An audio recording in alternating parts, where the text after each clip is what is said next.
अस्सलामुअलैकुम वरहमतुल्लाहि वबरकातुहू। मगरिब की अजान। मुमताज हमारे मोहल्ले का एक शरीफ शख्स था। उसकी बीवी मर चुकी थी, औलाद भी ना थी तो उसकी शादी से भी दूर रहा। उसकी जिंदगी मस्जिद से घर, घर से मस्जिद तक महदूद थी। नमाज का पाबंद था। एक नमाज से दूसरी नमाज का इंतजार उसकी जिंदगी का मकसद था। मोहल्ले की मस्जिद में जब भी कोई तबलीगी जमात आती वो उनके साथ साथ रहता, उन्हें गश्त कराता। लोगों को ख्याल था वो ये काम सिर्फ खाने पीने के लिए करता है। उसकी तज़हीक करना लोग अपना फर्ज समझते, उस पर जुमले कसते। वो बड़ा जिंदा दिल आदमी था।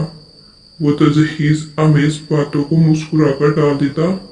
लोग पता नहीं ये क्यों नहीं सोचते, किसी के दिल को तकलीफ नहीं पहुंचानी चाहिए, क्योंकि दिलों में खुदा रहता है।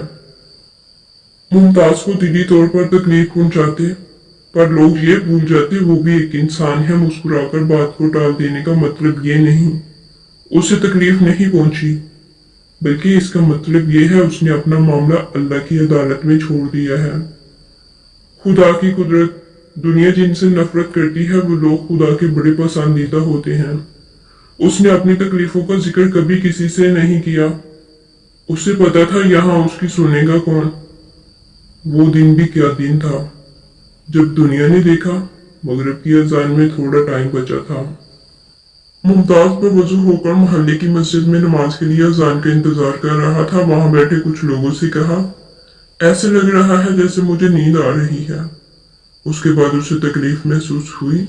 उसे हार्ट अटैक हुआ था। थोड़ी सी तकलीफ के बाद वो बेवजू हालत में अपने खाल की हकीकत से जा मिला। वो नफरतों की दुनिया से दूर मोहब्बतों के महल में चला गया। बावजू मौत बड़े नसीब की बात थी जो मुमताज का नसीब थी। मज़ीद अच्छी वीडियोस के लिए मेरे चैनल को लाइक, सब्सक्राइब और शेयर करें। मिलते हैं नेक्स्ट वीडियो में, तब तक के लिए अल्लाह हाफिज। अपना बहुत सारा ख्याल रखिएगा।